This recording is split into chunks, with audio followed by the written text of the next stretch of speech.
YouTubers, Fortune Cookie 45 LC coming to you from the Hot Lead Zone, and today this Rossi M92 and 357 Magnum caliber provided such a good time that I had to make this video to share it with you.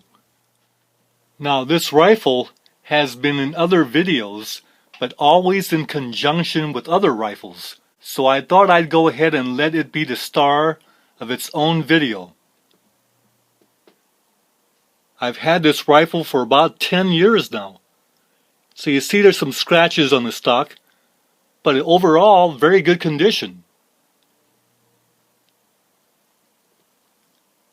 And I can't remember more than a handful of times that this rifle has failed to cycle. Usually when the bullets are like wad cutters or something ridiculous like that, it wouldn't feed. But otherwise, it fed almost everything that's been put into it. And today, again, I'm reminded of its goodness because it fed and functioned perfectly 100% of the time through the whole range session. And you can't ask any more than that from a rifle. Now the Rossi M92 is a very faithful copy of the Winchester M92. The only way you can tell that this is a Rossi instead of a Winchester is right there in front of the hammer is that ridiculous little safety. But otherwise, it's the carbon copy of the M92 Winchester. Turns out that back in 1892, Winchester came to John Browning and asked John Browning to design a carbine that would shoot pistol ammo. And they wanted it quick. And John Browning said, well, I'll get it to you within a month. And what he did was he took his very successful model 1886 Winchester and he scaled it down to take pistol ammo. And notice the Model 92 has a couple of lugs that run vertically into a mortise inside the receiver and locks the bolt, giving it superior strength.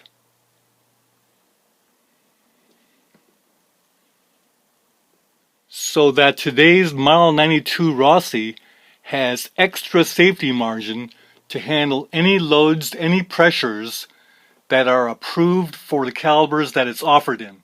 Now if you're thinking about getting a Rossi Model 92,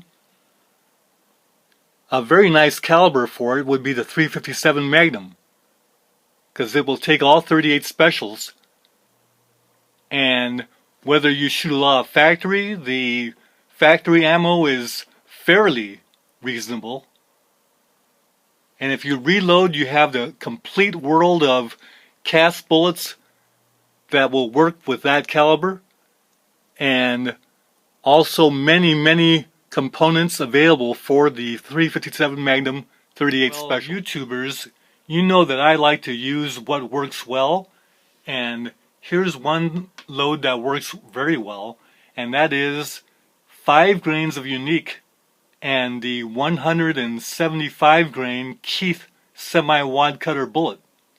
So it's a heavyweight, but this is a 38 load and safe to use in any 38 pistol, although at 948 feet per second out of a 6-inch revolver, if you fire this in a snub-nosed 38, it will let you know that it's on the robust side, and you'll shoot your snubby loose with this load if you shoot a lot of it. Not recommended, but it is safe to shoot. All 38s.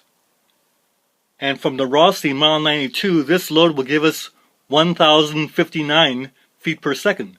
So roughly you get an extra 100 feet per second with this load with the 5 grains of unique in the rifle. But the Rossi likes this load. This is a 10 round group where we went ahead and loaded the magazine of the Rossi 92 with 10 rounds, and it shot this group at 25 yards offhand.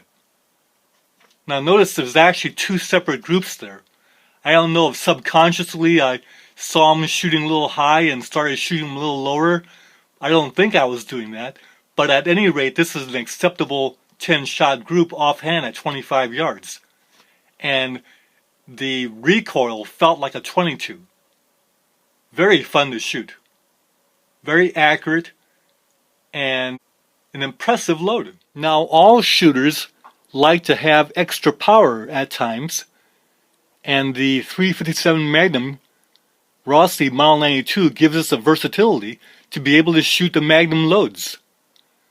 Well, I like that Keith bullet, but when I put the 175 Keith semi-wad cutter in 357 Magnum brass, the round will not function. And the reason it won't function is because the overall length exceeds the maximum allowable.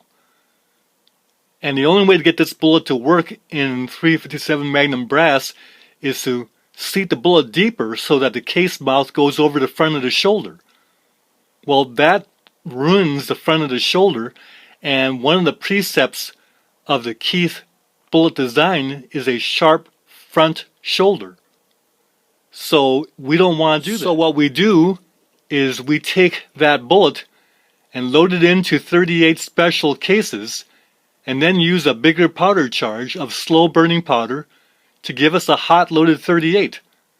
And this works wonderfully in the Rossi M92. However, we need to make sure that these are not accidentally chambered in 38 special guns, especially the older ones, because the overpressure would damage the gun, possibly even blow it up. But these are safe in any 357 Magnum revolver or lever action rifle. So what we do here is put big red letters for 357 only. And we put that on the inside of the box also. These are loaded with 11.8 grains of 2400 powder, and we're using a Tula Magnum primer. So these loads are beautiful. I do all my hot 38s in nickel cases, and all the regular 38 loadings in brass cases. But again, that's not enough. That's enough for me, but for anybody else, we want to put the big red letters so that these are not accidentally used in 38 special. And thanks to 351 Winchester for making a big point of that, because we always want safety. So here's what that hot loaded 38 will do out of the Rossi M92 at 25 yards offhand. And we shot this 5-round group working the lever quickly, and each shot was about 2 seconds, so we shot that 5-round group in 10 seconds offhand, 25 yards. That's a very fun load to shoot. The recoil is not bad at all. In fact, it's all day. You can shoot that load all day. This load chronographs at 1185 feet per second out of a 6-inch revolver, and out of the Rossi M92 this clocks at 1417 feet per second. With the 175 grain semi-wide cutter heavyweight bullet, that's a pretty impressive performance. With a slower burning powder, the rifle gives us 230 feet per second more velocity than the 6-inch revolver. So YouTubers, if you're looking for a slick lever action rifle and a very good value,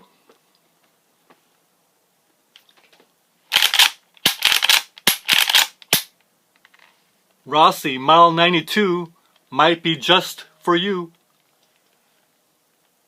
Take care, and we'll see you in the next video. Bye for now.